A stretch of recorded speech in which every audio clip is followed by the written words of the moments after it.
Jews believe that Jesus was not the Messiah and was not a good prophet. Muslims believe that Jesus was a very good prophet, and a typical devout Muslim has far more respect for Jesus than a typical American. The miracle of Islam is not a person, it's a book, the Quran. In other words, God is revealing himself in Arabic most clearly. The miracle of Christianity is not a book, it's not the Bible, it's Jesus Christ, the person who is God in human form. So, Muhammad came with a sword. Jesus came with a towel. Christianity, okay? Catholic, we can put these together, right? Judaism, you're seeing what's going on here. How do you differ? If you were to, in a very basic way, as a professor, as a pastor, what is the difference between being a Christian, between being a Jew, between being a Muslim? All right. So Jews believe that Jesus was not the Messiah and was not a good prophet. And he obviously wasn't God. Muslims believe that Jesus was a very good prophet, and a typical devout Muslim has far more respect for Jesus than a typical American, because a devout Muslim believes that Jesus was born of a virgin, lived a sinless life, and because he was such a good prophet, God would never allow him to die on a cross, so he took him to heaven. So the cross and the resurrection are wiped out, but a devout Muslim believes that Jesus is going to return a second time. So they believe in Jesus as a good prophet. Repeatedly in the Quran, Muhammad says Jesus is not God. But in the New Testament, the eyewitnesses who saw and heard Christ insisted Jesus claimed to be God by both his words and his actions. Mark chapter 2, he forgives the sins of a man who's lowered on a mat from the ceiling, never even seen the guy before, and all the religious people say, that's blasphemy. Only God can forgive sin. Yeah, by claiming to forgive the sin of that guy, Jesus is claiming to be God.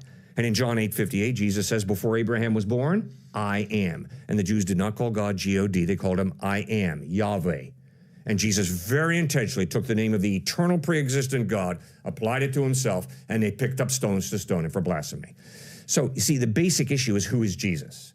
And Judaism, Islam, and Christianity disagree. Now, here's my problem with Islam. I have a lot of respect for the fact that one of the 5 pillars of Islam is give alms to the poor.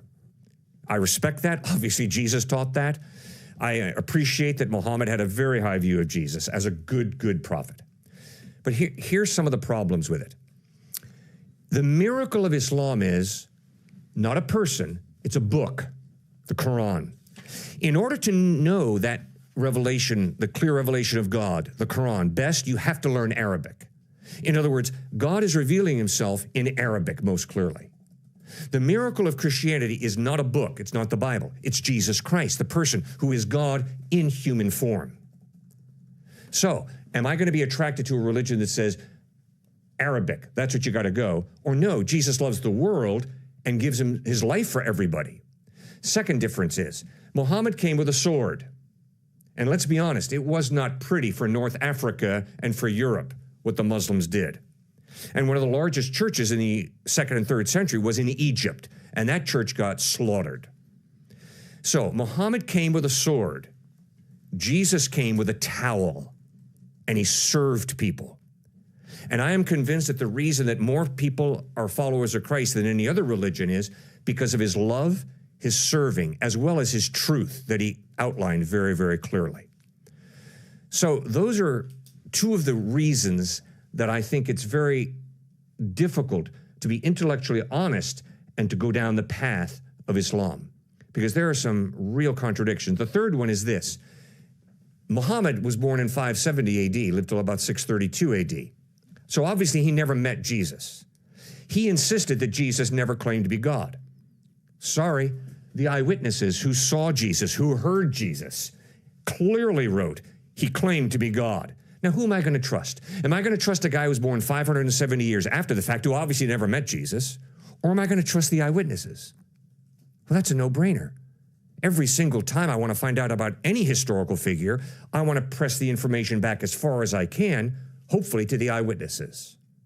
So Jesus clearly claimed to be God, which is a fundamental philosophical and religious mistake that Muhammad and the Quran are making when they deny the deity of Christ.